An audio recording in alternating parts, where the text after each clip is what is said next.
Mini episode 146 of the FDH Lounge is brought to you by Royalty Tours USA, your ultimate resource to traveling in style to attend sporting events. Follow them on the web at royaltytours.blogspot.com. The FDH Lounge. You want to schedule your life around it.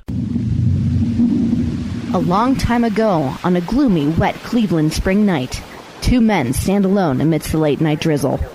Their voices echo across the vacant station parking lot as they debate the merits of the great American radio show that have been missing for far too long.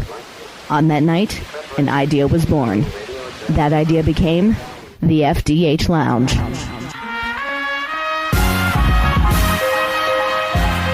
Welcome to the FDH Lounge. All right, welcome to FDH Lounge mini episode 146. Rick Morris and Kyle Ross starting the Kyle Ross History of SummerSlam series. We knew going in with WrestleMania it was a 9-part series. We're not even labeling this one because we don't know at this point. We know how we've got it segmented, but we don't know how it's going to play exactly.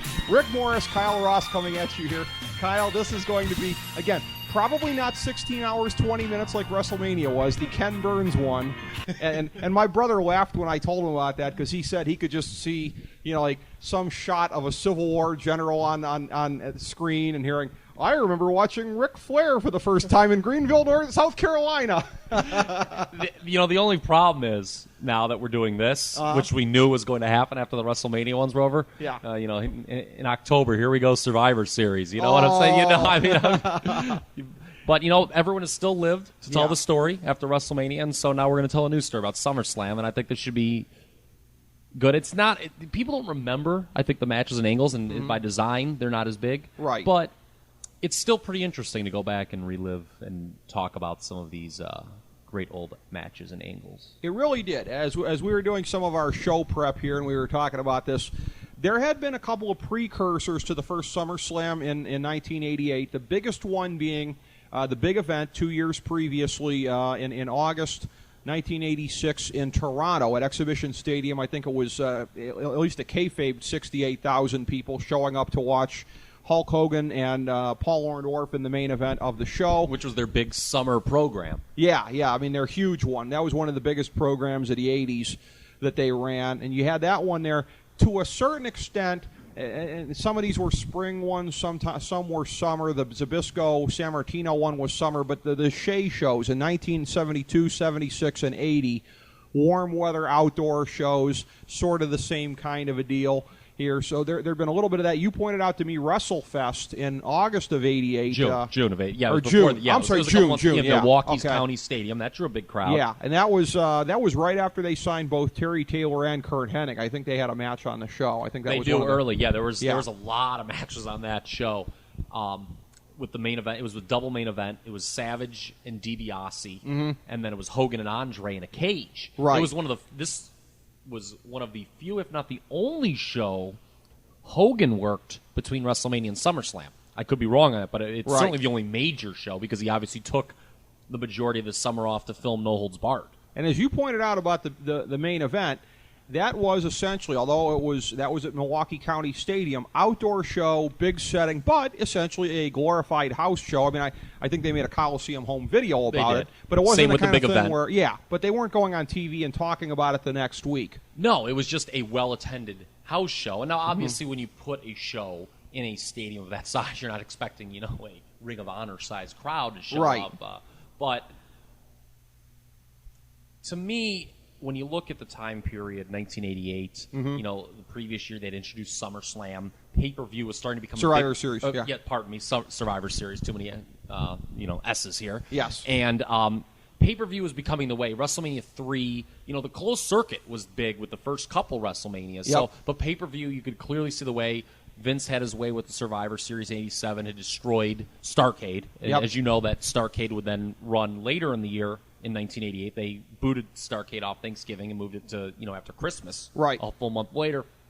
So this show, twofold. It's an excuse to do another pay-per-view. And it's also a good way to blow off or have a big event for your summer programs because, it's a long time, obviously. And the way that we've moved now to monthly pay-per-views, it's almost unfathomable, just how few big shows there were you would have, because the house shows were such a big deal, obviously, up until the midpoint of the 80s. where you didn't want to have decisive finishes on TV, and now, as you know, that's become the norm. It has been, and it's funny because as we talk about this again, our approach is going to be a little bit different, and that's why this is going to take less time to get through than WrestleMania, because this is a situation. We talked about it with the first couple of WrestleManias. WrestleMania, by this point in time, was starting at least tenuously to include the biggest programs on the card. SummerSlam, as we will talk about in the first couple of years, made no such effort. I mean, they were saving the big programs still for the house shows. It's as though they were hedging on this. Yes, we're going to try and get more pay-per-view revenue coming in, but we don't want to kill the house shows. Yeah, it's not like now where they, house shows are so secondary. Yeah, where, now it's like, Brock Lesnar comes back, hey, let's have him wrestle right away first pay-per-view. Right. 3 weeks in. Right. This was, look at the main events of these first 2 SummerSlams, tag team main events. Right. And as we get into the individual shows, particularly the first one, the card as it's constructed, would never fly as a pay-per-view now. No. It's almost like a 3-hour Raw. It is. There was a lot of undercard garbage on this thing. Most of it was, really. We don't even really need to cover most of the things here. One of the things that I do want to mention in terms of both matches here, because this was in the production notes that you emailed me, the fact that Rick Rude and Jake Roberts, who were in one of the most heated programs of the year, wrestled different opponents. Rude defeated JYD by disqualification in 6:18. Jake Roberts defeated Hercules in 10:06. The fact that they didn't put those two guys in a match, completely indicative of what we're talking about. They were trying to still protect the house shows, and it totally came at the expense of the pay-per-view, because how you have these guys, to say that you can't put these guys in a match on pay-per-view, it sort of begs the question of why you have the pay-per-view in the first place. Well, yeah, but, this, and we're going to get into this in a moment, this, like many pay-per-views, is essentially drawn from the top. And this show, right. SummerSlam, another reason that this was specifically introduced at this time, it was an excuse. Hogan came back to team with Randy Savage. Remember, there was like this drama because Savage had been jumped by DiBiase and Andre. Yep. And I'll get back to Jake and Rude in a minute and that thought I'm but they're like, who will Savage's partner be? It's like, really? Like, can you imagine them doing that now? Oh, like, yeah. You'd be watching this, you'd be like, really? Gee, I wonder who he's going to pick. And yeah. They really built the drama up for this. Like, and it's like, oh, Hogan's back. Mm-hmm. But with the Jake and Rude thing, it was interesting because, they're relegated to run-ins. I don't know if Rude did a run-in in Jake's match. Jake wins cleanly. Rude, here's another thing, too, doesn't even go over cleanly over JYD. It was a disqualification. Like, I think Jake just ran in mid-match. And for those who weren't around for that program, it was a pretty famous program for the year. Certainly, one of the top feuds where, they did the Cheryl Roberts love interest, Rick Rude. He started doing the Rude Awakening gimmick after matches where he's making out with women. He wanted to make out with this woman. She refused. Turned out to be Jake Roberts' actual real-life wife, and it was a really good feud, I thought. But they held it off here, and they had them wrestle in Saturday Night's Main Event right after this, if you remember. Okay. And all that did, and again, non-finish there. Yeah. And what did that do? Hype it for the house shows. No. Yeah. They did Jake Andre is what they got. Remember? They used Jake Rude. Okay. And they went to a non-finish on Saturday Night's Main Event. Okay. Andre was there, and that's where they introduced the Andre Fierce Snakes angle. Okay. In October. All right. On that Saturday Night's Main Event. They did wrestle on the house shows, Jake and Rude did. That's I think, what I'm guessing, on yeah. my Jake DVD, the Pick Your Poison, which I really like. I think that was one of the more underrated DVDs. Okay. No one talks about that one. I think there was a DDT versus Rude Awakening match. They did it around the fall, like October of '88 at MSG. A gimmick, by the way, if you have 2 over finishers, why don't they do something like that anymore, where you have to win using your finisher? They should. But then again, everyone wins using their finisher now. Well, yeah. And most of the time, 3 times they have to do it. But from the Department of Redundancy department, yeah. So you had that one. Again, not much to talk about on the undercard. There is something here where, by the way, too, one last note on the Jake Roberts thing. A very risque program for '88. Cheryl Roberts' face on Rick Rude's trunks. And remember, he ripped the tights off, yeah. too? Yeah, it was. Yeah. I would argue that other than the stuff at the top with Savage and DiBiase, yeah. which really was just kind of a carryover from WrestleMania 4, it wasn't that heated. I mean, they did right. big money, and we'll talk about that in a minute, on the house shows. Had some really good house show matches for the era. Right. But that was like the big post-WrestleMania feud, because if you remember, they had that horrible time limit draw at WrestleMania, Jake, but the feud had not started yet, actually. Oh, it hadn't? No, it hadn't. Oh, okay. When they wrestled, no, there was no that feud had not. That's why. Oh, okay. That's why I think a lot of people are so like, why is this match so not heated and boring? Well, the angle hadn't. It actually. I didn't realize that. Yeah, Okay.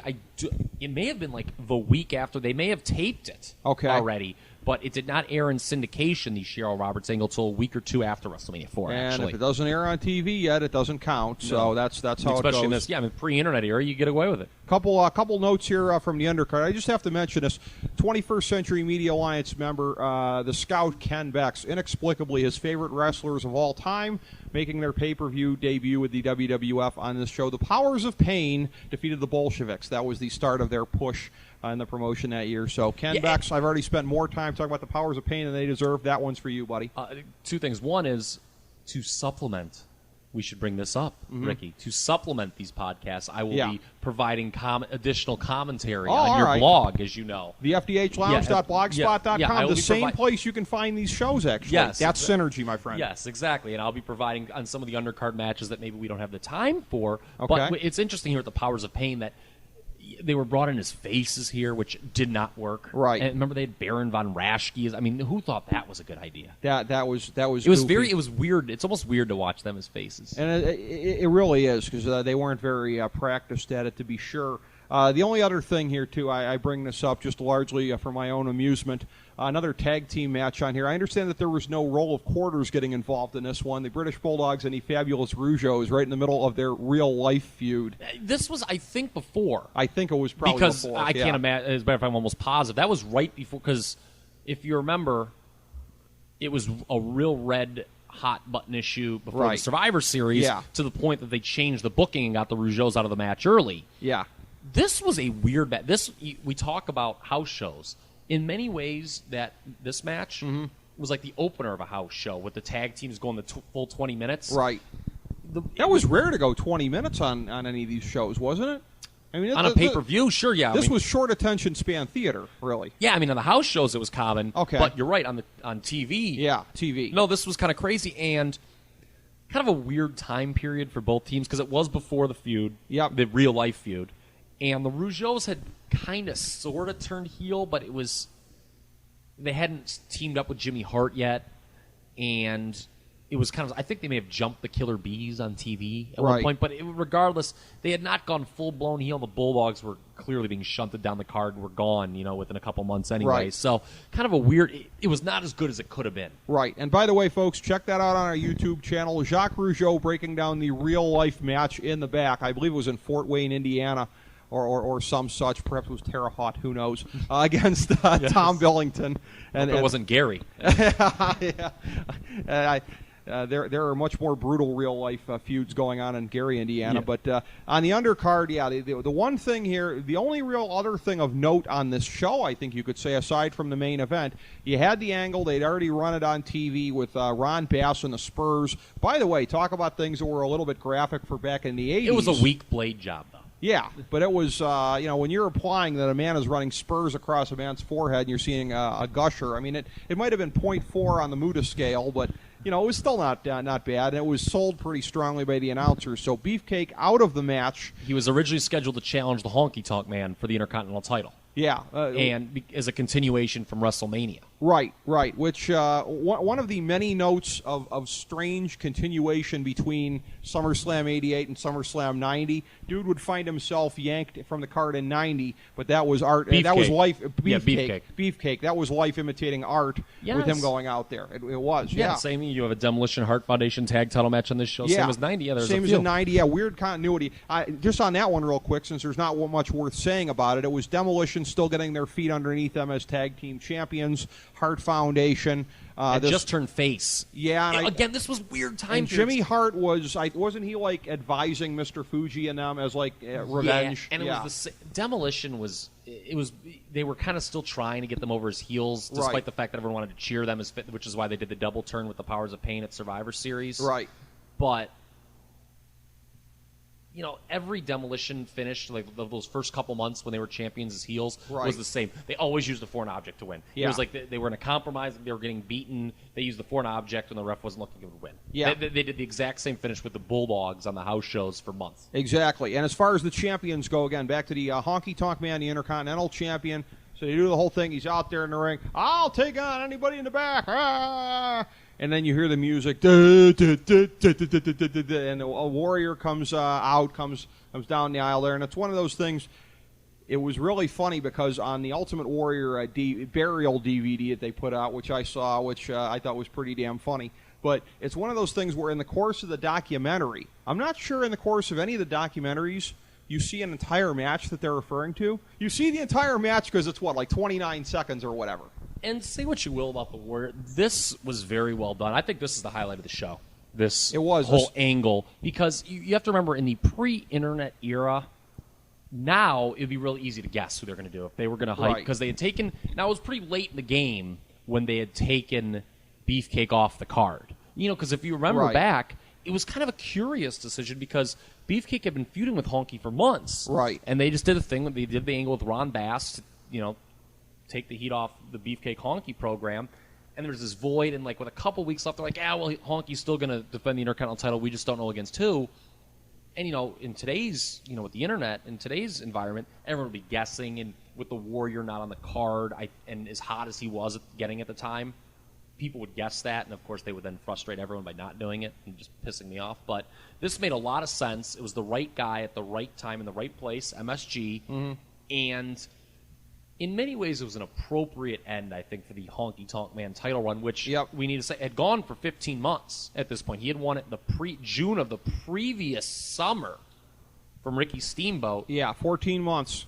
And, he obviously, it was not their intention for him to have it that long. He was supposed to lose it to Randy Savage at the first main event show in February. Yep. Before he balked and threatened to walk to the NWA. Mm-hmm. But this was a very appropriate ending, and I thought this was the highlight of the show. This whole thing was just very well done. And with the exception of right before the pinfall, do you know what I'm referring to? No. Honky Tonk Man blatantly turning himself at a 90-degree angle to get in position to take the splash. Well, at that point, Warrior was just doing his. They just told him go out there, run wild. Yeah. And Honky probably had no clue what was going on at that point. He's like, I'm hitting the job squad after this one. Who gives a damn? But probably. Yeah, it was. This was very well done. I thought it was. It was well executed. When the music came on, it was kind of funny. Again, we're so conditioned to not think things like this are a big deal now because you're just used to seeing them. But it was really cool when they're like, well, who's it going to be? And then that music starts up, and he just runs out. The crowd goes crazy. This came across great live. Right. Let's flash back to what things were like in that era with the TV tapings, and you would tape a bunch of shows before SummerSlam that would air after SummerSlam. What they were doing, I remember reading from the After Mags at the time, in order to have the Ultimate Warrior on the shows immediately after SummerSlam coming out with the Intercontinental title belt, what they would do is, at the TV tapings, he would wrestle a dark match against Honky. It would be like a dusty finish, where he would appear to win the belt, and then he'd have it for the TV part of it. And then, toward the end, it would be like, Jack Tunney has just phoned in a decision from Toronto. The referee's decision is overturned. And they would do that, every place they had a TV taping. I didn't know that. That was how they would have done your homework for this show, I see. Not so much done my homework as it inexplicably stuck in my head since 1988 when I read it in the Aftermath. Okay, there we go. But it was that. And then that was the real highlight. I would agree with you. But the main event is what most people remember the show for the most. One of the things I wanted to bring up in talking to you off air, you knew where I was going with this. The original main event of this thing, if you believe Ric Flair's memoirs, it was to have been Ric Flair jumping over from the NWA with the belt against Randy Savage. You brought up a separate thing here about that on the Brother Love show during the show. Supposedly it was going to be the unveiling of the Four Horsemen, that was another alternate scenario. Yes, there was a lot of talk. Now, Arn Tully obviously did come over very shortly after this show. There was a big roster turnover. As a matter of fact, if you look at the undercard, there's a lot of guys that are getting shunted on the way out, jobbing to some newer guys, like your Big Boss Mans, your Bad News Browns. But so Don Morocco. There was a big new influx of talent, and the Brainbusters, Arn Anderson and Tully Blanchard were part of it. But they were also trying to get Flair really hard, and Flair didn't jump. He could have. Mm-hmm. He didn't do it for another 3 years, and I had forgotten about him saying that. I had never heard that outside of him saying that, the Savage Flair thing. I had read previously, because there's a really hideous waste of time on this show with Brother Love, with Jim Duggan. It's so pointless. There's no reason. And I had read that the original plan for the Brother Love show here was to have Flair come out with Arn and Tully. I don't know if that's true. I mean, I read it. So, but it makes sense. Why would you have a Brother Love segment? I mean, I guess they could have just killed it, when they didn't do it. I mean, they still did. But it made no sense to do the Jim Duggan thing. So the urban legend is, Flair was supposed to debut on this show. And like he said he was going to wrestle. So there was a lot of talk that Flair was going to be on the show. Here's the funny thing about that before we look at the main event itself here. Four Horsemen 1988, which a lot of people consider to be the best version. It's the one that was inducted into the WWF Hall of Fame this past year. With Barry Windham as the fourth guy. If you sign the Four Horsemen in August of 1988, you've signed all of the major title holders of the NWA. The world champion, the world tag team champions, and the U.S. champion, Barry Windham. That would have sucked. They would have died. That would have been it. Because they were on the verge of the sale to Crockett. Crockett would have just canceled them like the next week, not even bought them. That would have been it. You mean Turner? I'm sorry, Turner buying from Crockett. Turner would have canceled Crockett. He wouldn't have. You're right. It would have. And you know what's really funny is who knows what would have happened to Dusty Rhodes? Yeah. Because Flair stayed. And he didn't want Dusty booking anymore. Right. And they ran him out of town, and he wound up coming to WWF, which if Flair would have come, they may still have signed Dusty and put him in the polka dots, but who knows? Very, very, very strange turn of events, but it ended up being, as you said, the very, very predictable turn of events. Oh, who's going to team with Randy Savage? And it ends up being Hulk Hogan, and then to put a little bit of extra intrigue in it, they did the whole angle with Elizabeth, what's she going to do as a distraction, Jesse Ventura as the special referee trying to load the deck in favor of the bad guys and everything. And it, again, and I know you disagree with me on the extent of which, but again, WrestleMania 3, Hogan, Andre, whatever, there was an aura still about Andre at that time such that match, again, was it a great match in the main event of that thing there? No, notwithstanding the fact that Savage and DiBiase were two of the greatest wrestlers of all time, but two great wrestlers with those guys, two great aura guys in Hogan and Andre. It did have that special moment in time that they thought that they really wanted to have kind of cement and sum up SummerSlam 88. I think they succeeded in that way for a very memorable thing that, in some ways, people are still going to be talking about decades from now. What was the build-up to the first SummerSlam?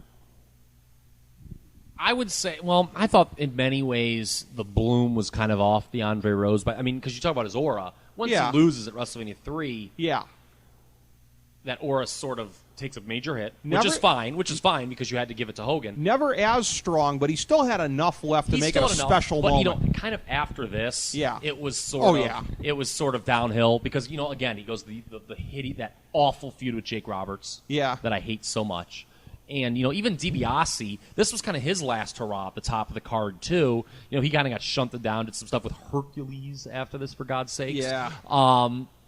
And what's really interesting, though, where they do something and actually get something with the show moving forward, is they began to plant the seeds of the Mega Powers exploding. Right. Which is well done a program as this company's ever done. Long term.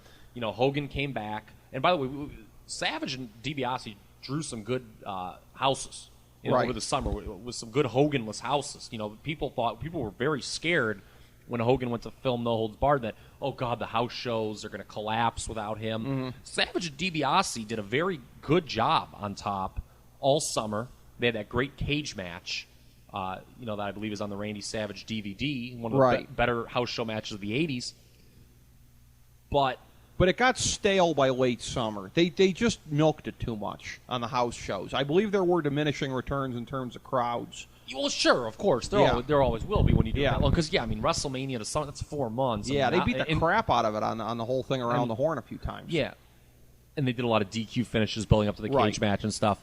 But, it was still 4 superstars. And keep in mind, what you had back then, syndication, you didn't have cards like this. So this card was still a big deal then. Now it wouldn't be so much. But the key, I thought, is I didn't like Hogan put Elizabeth up on his shoulder and they showed Savage kind of like giving him like a dirty look. It was very subtle, but it would always get replayed, throughout history. when they finally did do the Savage heel turn and they built to the match at WrestleMania. It did start here, and I thought it was very well done as they went through Survivor Series and then the Royal Rumble and then obviously the actual heel turn on NBC in February of '89. I think this is one of the worst I think this might be the worst SummerSlam ever, though. Yeah, it very well might be because again, the undercard just sucked such a big one. Just because what you've come to expect from a pay-per-view now, right? That there's not a lot to sink your teeth into in this puppy. Not as far as match quality goes, not a lot. The most memorable angle is like a 30-second thing. So I would rate this as one of the 2 or 3 worst easily, if not the worst. This might actually be the worst SummerSlam. I'd be hard-pressed to argue with that. What it didn't even have the benefit of, and we'll be talking about this as we go through the subsequent ones, those swank little 6-man tags that they would do from time to time where they would temporarily break down the Berlin Wall. It was almost like it was a separate promotion with the tag team wrestlers and with the singles wrestlers. A separate division. Well, it was. But, I mean, again, I was always an NWA guy. I like to see things where, my guy Ronnie Garvin might have a program with 3 guys going at the same time. Maybe 2 of them would be singles programs, 1 of them would be tag programs, whatever. I liked the intermingling, the commingling between there. You didn't have that except for whenever you would have these 6-man tags and you would let the issues kind of like bleed over and everything like that. The other thing, too, being an NWA guy, and this is maybe a separate matter, but what I didn't like, it took for there to be like a 6-man tag match.